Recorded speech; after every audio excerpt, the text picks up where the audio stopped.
Sérgio Moro vai ou não vai entrar na política?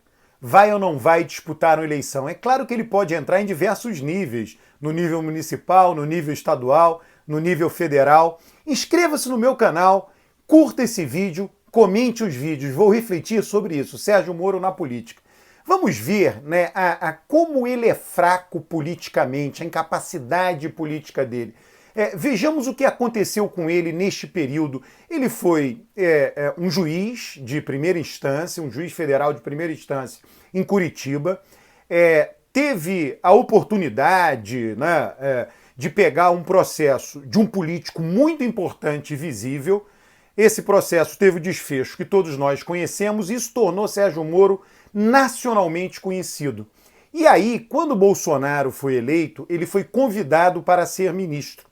E agora ele sai atirando, dá uma entrevista coletiva e bate bumbo contra o presidente. Veja que loucura é isto do ponto de vista da política.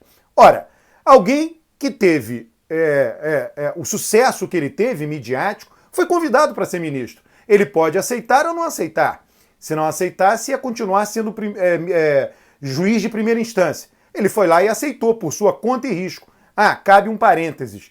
Quando ele deu a entrevista coletiva, ele menciona que, para aceitar, ele pediu uma pensão para a esposa no caso dele ser assassinado. Quer dizer, uma loucura, né? Essa velha tradição brasileira de todo mundo querer mamar nas tetas do governo. Ora, se você achava, né? Se ele achava que ia ser assassinado, o ministro, inclusive um pensamento megalomaníaco, eu não consigo lembrar aqui de cabeça nenhum ministro que tenha sido assassinado no Brasil no exercício do ministério por conta de contrariar interesses, mas ele se acha tão especial, ou se achava pelo menos tão especial, que ele seria o primeiro ministro a ser assassinado por conta disso. Contrate um seguro de vida privado em instituições bancárias, Itaú, Bradesco, enfim, tem muitas. E aí a esposa fica com seguro de vida.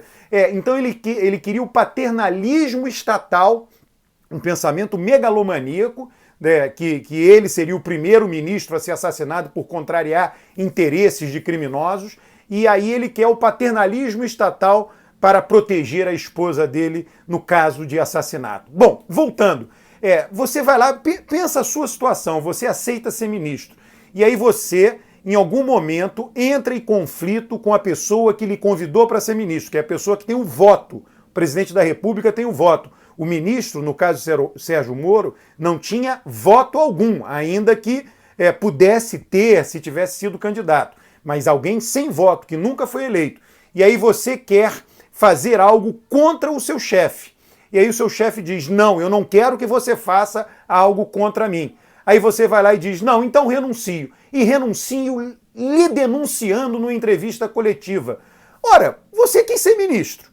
Existe uma estrutura de poder. Você não quis se adequar à estrutura de poder. Sai esbravejando e reclamando da estrutura de poder. Isso é uma loucura absolutamente completa. E aí, veja um absurdo. Note você o absurdo de Sérgio Moro. Eu troco mensagens privadas no meu celular.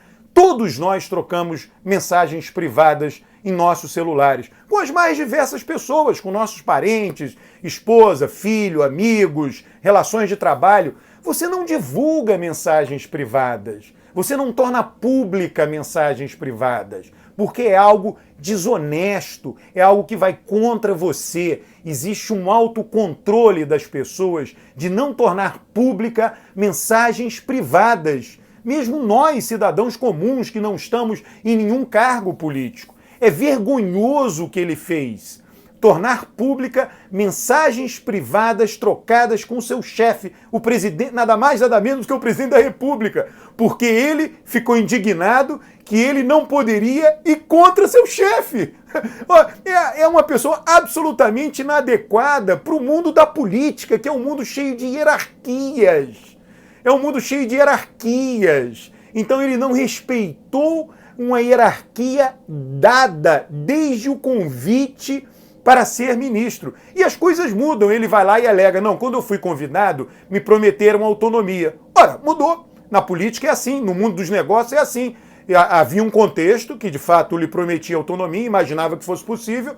No decorrer do governo, descobri que não, a sua autonomia tem que ser diminuída. Você quer ficar mesmo assim? Quero, eu aceito a autonomia diminuída. Não foi a resposta de Sérgio Moro. Não, não quero. Então vai embora e deixa a cadeira vazia para alguém que aceite os termos de quem manda. Aí ele diz, não, vou embora, mas vou sair dando tiro no presidente. É totalmente inadequado para a vida política, totalmente inadequado para a carreira política. É o que se chama na política ciscar para fora. A galinha cisca para dentro do terreiro, ela não cisca para fora do terreiro.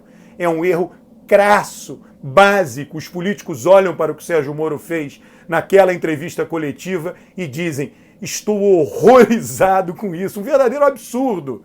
Verdadeiro absurdo. Olha, a situação é tão, em alguns aspectos, surreal, que ele troca mensagens com uma deputada chamada Carla Zambelli, que outro dia ela era organizadora de filas de banheiro em protestos pelo impeachment de Dilma. Quer dizer, uma pessoa que não tem carreira política, que nunca se envolveu no processo legislativo, né? Uma espécie de puxa-saco, e ele vai lá e se envolve com ela e troca mensagens com ela, e ela dizendo que vai trabalhar para que ele tenha vaga no STF, e ele responde essas mensagens. Olha o nível, é muito baixo esse nível, muito baixo, nível de relações humanas baixíssimo. Carla Zambelli não influencia ninguém dentro da Câmara dos Deputados. Ela é basicamente uma tocadora de tuba, tocadora de trombone, ela fica fazendo barulho na mídia. Basicamente isto. É uma pessoa que não merece nenhum respeito de seus pares e era uma interlocutora de Sérgio Moro. Mas que nível é esse? É impressionante. Então uma pessoa dessa quer entrar na política. Ela pode entrar na política.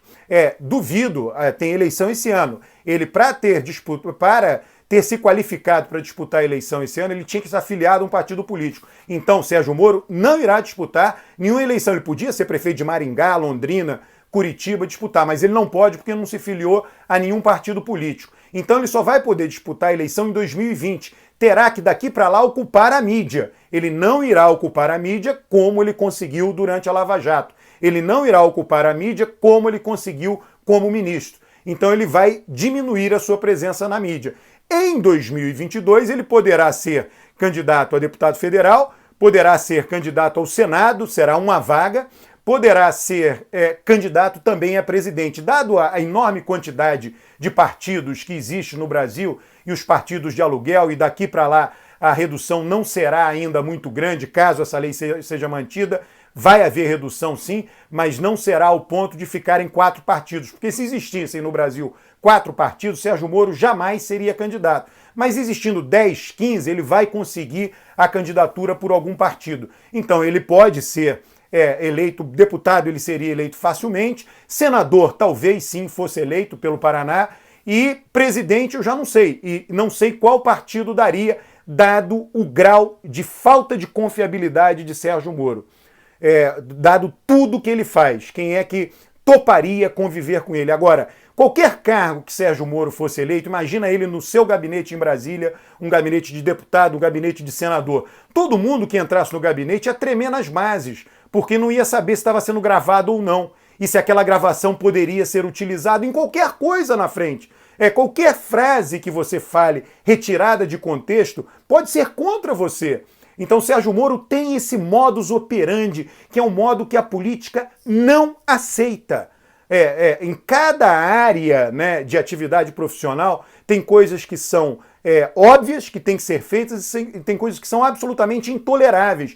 Os procedimentos de Sérgio Moro, procedimentos em relacionamentos pessoais que nós estamos vendo agora, são absolutamente intoleráveis na política. Então ele tende, caso entre na política, tende a não ir longe, tende a ser colocado por seus pares na política numa situação meio de ostracismo, por conta disso, por conta do receio de seus procedimentos. Quem é que vai trocar mensagem com o Sérgio Moro? Quem é que vai botar Sérgio Moro num grupo, a bancada parlamentar, dizer vamos botar Sérgio Moro no grupo? Ele vai ficar dando print daqueles diálogos num grupo de deputados e depois vai usar aquilo para sei lá o quê. Tá?